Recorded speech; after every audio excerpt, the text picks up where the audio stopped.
Rizik ditunggangi Munarman. Ditulis oleh Bang Eko Kuntadi di beritacenter.com.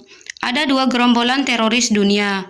Pertama adalah Al-Qaeda yang didirikan Osama bin Laden.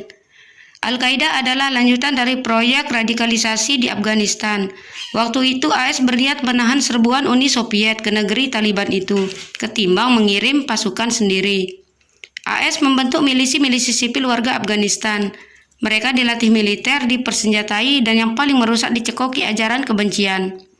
Proyek AS di Afghanistan misalnya membuatkan buku doktrin kebencian pada kafir. Anak-anak Afghanistan diajarkan membunuh siapa saja yang berbeda. Sekolah-sekolah Afghanistan menggunakan buku-buku berbasis Wahabi takfiri jihadis ini. Akibatnya di negeri itu tumbuh kegilaan sendiri. Bukan hanya itu, di seluruh dunia diimpor juga para pengundal ke Afghanistan. Orang Indonesia tidak sedikit yang pergi ke sana setelah Uni Soviet mundur dari Afghanistan. Monster yang awalnya dibentuk AS nggak bisa lagi dimusnahkan. Ajaran dan doktrin sudah menyusup jauh ke kepala generasi. Mereka tetap menjadi monster ganas baik di negerinya maupun di negara lain. Orang Indonesia alumni Afghanistan pulang kampung. Mereka meneruskan ideologi sadisnya. Konflik Ambon dan Poso tidak lepas dari peran para alumni Afghanistan. Demikian juga tragedi Bali, tragedi Marriott, tragedi BCA, dan berbagai aksi teror lain. Hasil ulah kelompok ini. Mereka membentuk jejaring disatukan dalam wadah Jamaah Islamiyah. Abu Bakar Ba'asyir didaulat sebagai imam. JI berafiliasi dengan Al-Qaeda. Teroris gaya Al-Qaeda ini masih punya aturan. Organisasinya tertutup dan ketat. Mereka tidak mengizinkan perempuan dan anak-anak terlibat. Setiap melancarkan serangan, sasarannya utamanya adalah orang asing. Serangan direncanakan dengan matang, bisa sampai bertahun-tahun. Perencanaan, pembagian kerja, dan pola serangan lebih terstruktur. Hasilnya sebuah momen dahsyat sama seperti ketika mereka merencanakan tragedi 911. Semua diatur rinci dengan perencanaan yang detail, termasuk kebutuhan biaya juga besar.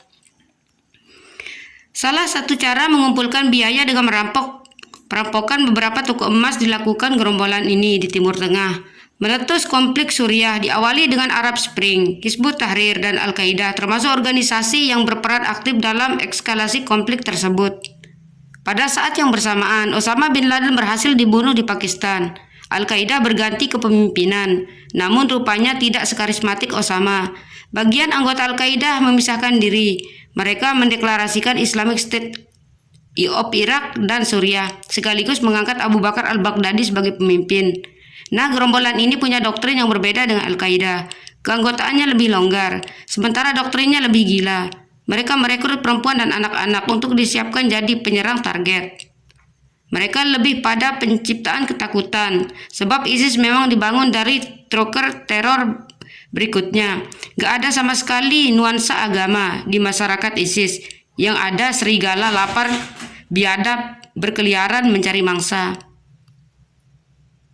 Doktrin jihad ISIS kayak mie instan. Hanya butuh beberapa hari ngaji, orang sudah bisa diarahkan menjadi teroris. Di Indonesia, gerombolan yang tadinya bergabung dengan jaringan JI akhirnya mengikuti monster. Aman Abdurrahman didapuk sebagai pemimpin spiritual dari Nusa Kambangan.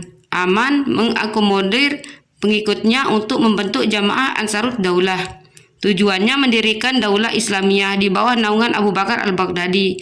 Mereka merekrut anggota sebanyak-banyaknya. Kampanye media sosialnya termasuk gila. Selain membeli senjata, biaya terbesar yang dikeluarkan ISIS adalah untuk kampanye media sosial. Dari sana dicari bibit-bibit teroris baru untuk menambah efek dramatis.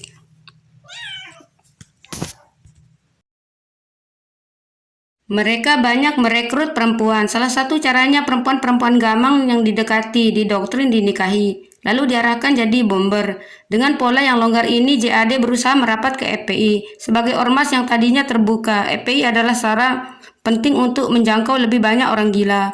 FPI punya Munarman. Sejak jadi pembela Abu Bakar Ba'asyir ketika di YLBHI, dulu Munarman memang sudah menunjukkan arah ideologinya. Selanjutnya Munarman lah yang memberi ruang besar pada JAD untuk menerobos lebih dalam ke FPI. Rizik mempercayai Munarman, mengangkatnya jadi sekretaris FPI. Mulailah Munarman mengarahkan kekuatan FPI mendekat ke ISIS melalui jalur JAD. Ia aktif membayat anggota FPI bersumpah setia pada Abu Bakar al-Baghdadi. Atas dorongan Munarman yang makin kuat, FPI yang tadinya hanya organisasi sweeping berubah menjadi organisasi teror. Ideologi Ahlussunnah wal Jamaah yang menjadi dasar FPI dialihkan menjadi Wahabi Takfiri. Sedangkan Rizik makin asyik dengan permainan Munarman. Ia tenggelam di bawah jargon imam besar. Rizik merasa dialah yang didaulat sebagai sentral gerakan. Padahal nggak begitu. Munarman lebih suka mengarahkan FPI mengacu ke ISIS di bawah Abu Bakar al-Baghdadi. Rizik hanya digunakan sebagai tunggangan saja. Tapi toh Rizik menikmati ditunggangi, ceramahnya makin beringas, perilakunya makin memuakkan. Ia didorong untuk terus melanggar hukum agar ditindak. Dengan begitu FPI bisa digerakkan untuk mengobarkan perlawanan secara masif. Orang-orang FPI yang sudah dibaiat ke ISIS menjadi senjata utama untuk membakar suasana. Rizik dijadikan pemantik untuk tujuan gerakan yang lebih besar.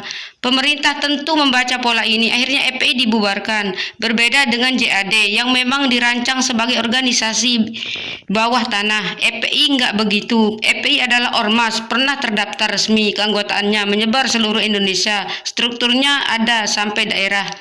Jika dikomandoi untuk bergerak, daya rusak FPI bakal jauh lebih mengerikan dibanding JAD atau JI. Sebab itu tadi simpatisan dan anggotanya banyak. Masyarakat biasanya yang nggak sadar diracuni doktrin kekerasan bisa disiapkan jadi algojo hidup dengan meminjam doktrin ISIS. Sepertinya FPI mengizinkan siapa saja untuk melakukan amaliyah. Lihat saja demo-demo FPI di sidang Rizik dihiasi oleh ibu-ibu. Para pengikut setia Rizik menyambut dorongan untuk makin radikal.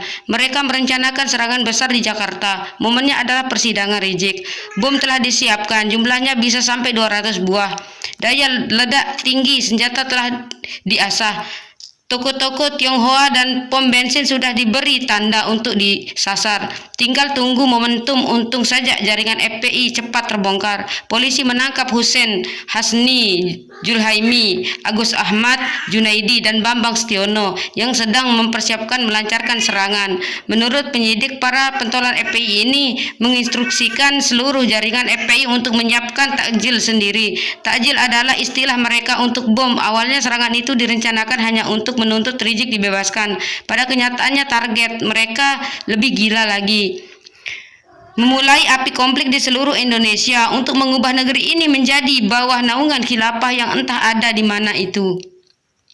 FPI mau menghancurkan negeri berdaulat ini untuk diubah menjadi sekelas kecamatan saja di bawah pemerintahan ISIS seperti di Suriah dan Irak yang kaum perempuannya jadi budak seks ISIS. FPI seperti sedang mengusahakan perempuan Indonesia dipersembahkan kepada para serigala yang akan diundang ke sini sesaat setelah huru-hara tercipta. Istri dan anak-anak perempuanmu mau disodorkan menjadi pemuas nafsu orang-orang barbar yang akan dimulai merangsek dari seluruh dunia. Jika Indonesia dilanda kerusuhan agama mengerikan, bukan? Mas, FPI kan punya imam besar. Saya sering bingung. Yang besar apanya ya? Tanya Abu Kumkum. Wala Kumkum.